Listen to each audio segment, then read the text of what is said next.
Mi smo pre neki dan, devojka i ja u šopingu i još me drži ta nervoza. Znaš, muškarci, jedan aplauz za odavde. Koliko brzite šoping na skali 1 do 10?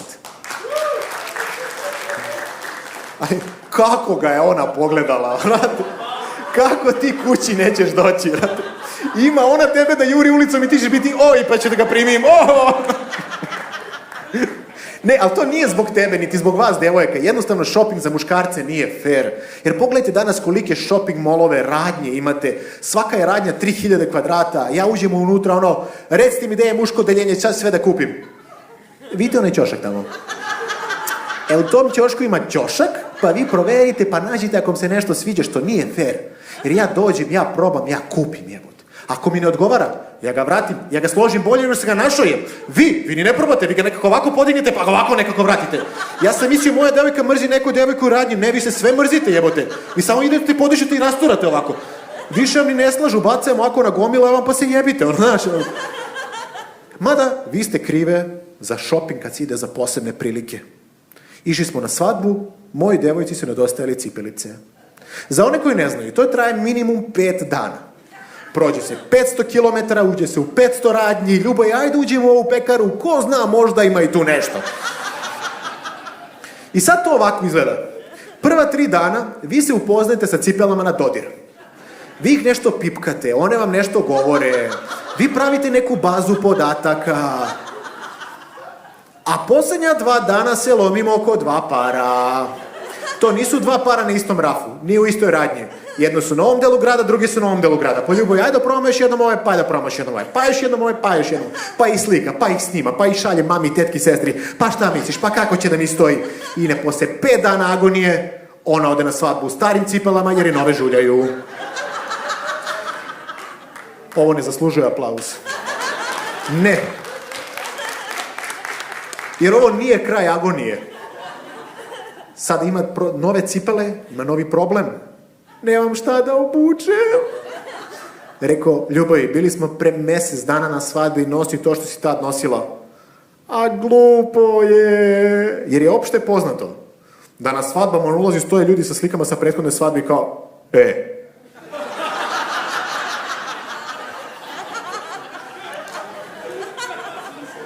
Jel vas nije sramota? 2 svadbe za redom. U mjesec dana. Ajde. Šalim se, nema to, ali mi na Balkanu imamo nešto što ima samo na Balkanu. Imamo ljude koji na ulazu zapisuju koliko je ko šta doneo. I to obavezno najnamrgođeniji iz familije, znaš što radi? Koji te gleda onako, 50 evra, a? Doćemo mi tebi na svadbu, jebala tetka za jug. Onda ide 3. deo agonije, kad već potpuno poludi. Idi ti bez mene, neću ja da idem. Da li postoji jedan muškarac na ovom svetu koji je rekao, okej, idem ja, ne čekaj me, doću kasno. Taj da je otišao, taj je odigrao svoje posljednje kolo. Završit će ko on večeras, znate, to je to, znaš, nema za njega. Međutim, kako da te pusti, idemo sutra, znaš, idemo, kako te pusti, ti stalno se ponašaš preko životinja, ti si nenormalan, mora da ide s tobom, sutra u 11 krećemo, u 10 mi je šminka i frizer, a to nikad nije zakasnilo, jel tako, to nikad nije bilo problema. Sad, devojke, vidim aplauzom odavde. Koliko vas je, bar jednom u životu, plakalo zbog frizera ili ga proklelo od crko da Bog da jebem ti mater? Sve. A zašto? Vi dođete kod njih, vi pola sata pregovarate. Znaš, pa to su neki latinski izrazi, to je neki baleaž, dekupaž, nešto, pa to, reko šta rade, evo te zagovaraju 3. svjetski rat, čoveče, ništa mi nije jasno. To su pregovori, pola sata, ja sam vidjela na Pinterestu, ja sam vidjela na Instagramu, u katalozi se vade i poslije pola sata pregovora uzmete časopis ili telefon i tačno vas boli kura šta vam rade gore. I znaš, onda poslije pola sata digne glavu i kao, jebem ti mater. A mi muškarci, koliko god da nas ima ovdje, mi imamo svi jednu istu frizuru koja se zove kako? Kao prošli put. Tako je. I nema problema. Ti dođeš kod nekog frizera prvi put, ti mu kažeš kao prošli put i on zna tu frizuru, jebote.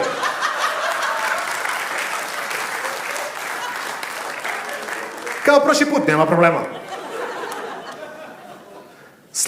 Slave, isto, agonija. Je li ovdje isto slava haotično kao u Srbiji? Katastrofa, to se tamo nenormalno, to se 3 dana jede, pije, u Srbiji na slavu se ne zove, čoveče. Doduše, mi u porodici nismo zvali na slavu, ali to je iz ekonomski opravdanih razloga. Tako su bar meni predstavili. To kod nas, to što dobiješ, to ti sleduje. Hoćeš da uzmeš drugo parče, znaš, tata reaguje, koje Oni Srbi nenormalni, stoji iznad tebe ko moralna podrška. Ajde, komšija, jeci, Mido, salate ovde, salate, Mico, nestalo. One čaše ko magične, koliko popiješ, ona se toko napuni, jebote.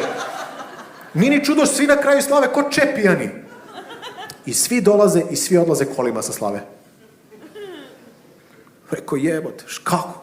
Bolje vozim kad sam pijan. I svi imaju računicu, kao računaju na kraju slave 2 piva od 0,5 puta, dakle to je 5%, znaš, puta, komšija, koliko beše stepeni ova rakija puta 45%, sve to sa 500 dinara podeljeno što će dati panduru, u redu je. Može, vozi. Ima i čudne neke, ili imate ovdje isti običaj kao u Srbiji što imaju, kad ti komšija donese tanjirić sa recimo parčetom torte, ti taj tanjirić moraš da vratiš pun. Znate vi koliko mi tanjirića imamo kod kuće? Znači, pun špajs tanjirića je. Komšinica već 2 servisa komplet kupovala. I uvek mi se zalomi na svadbama i na slavama neki lik koji je došao onako, pogotovo na slavi. Znaš, koji je došao sa ženom, koja je ceo dan bila pod haubom, sređivala se, obukla najbolju haljinu koja ima, šljašti sva, najcrveniji karmin, gospođa ide sija ko novogodišnja jelka. A on došao u majici turnir u malom fudbalu Dragačevo 2009. onako, koja je blago pocepana ovde, i izvali se preko stolice, onako ima mešinu naravno, i samo kenja cela večer.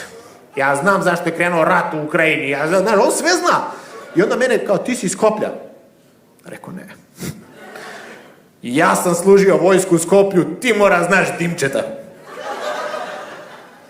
Kao da je nas 30 u Skoplju i mi se svi znamo, znaš, kao. A znate šta je najgore? Što vas on ubedi da znate Dimčeta, jebote. On te, znaš ono, FBI, američka vojska, elektrošokovi, polivaju te vodom, ne izvuku istinu iz tebe.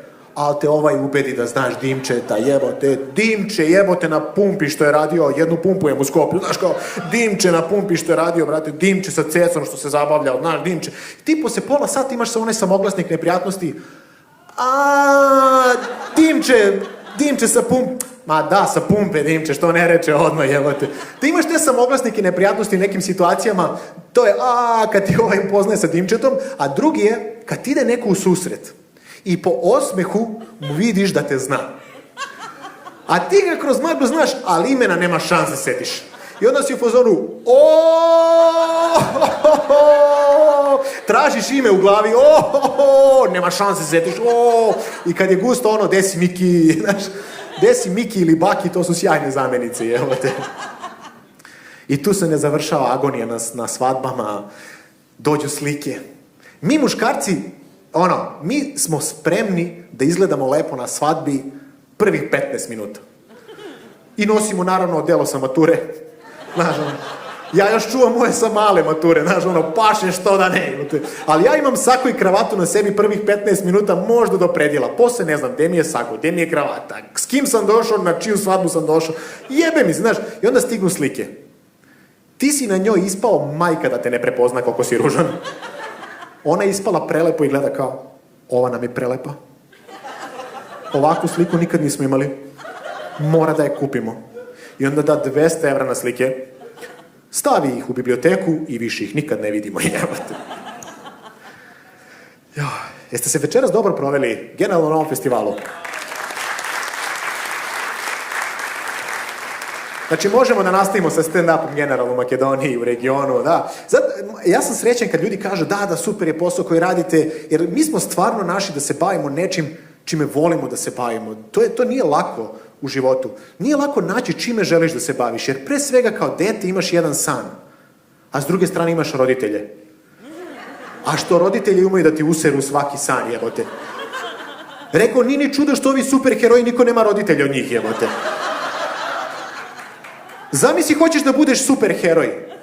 Zamišljaš sebe onako u sjajnom odelu koje ti ide uz telo, tu tvoje slovo, plašt, onako viori, odeš kod tate, tata, hoću da spašavam svet.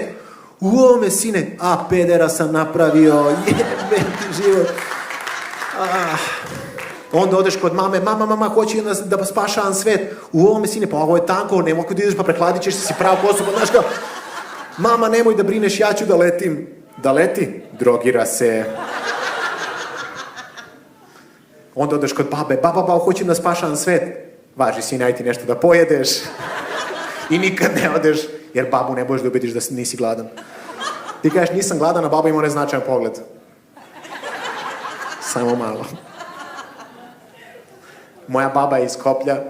Samo malo je značilo vekna hleba sa džemom i šećerom preko. Mene su pitali kako ćeš ti da izdržiš ono kao život u Beogradu, seliš se iz drugu zemlju. Ja sam izdržao Coca-Colu sa šećerom u njoj. Zato što je tako bila manje gazirana. Piće sa najviše šećera u sebi je dobijalo još šećera. Mene ne može nuklearni rad da uništi sada.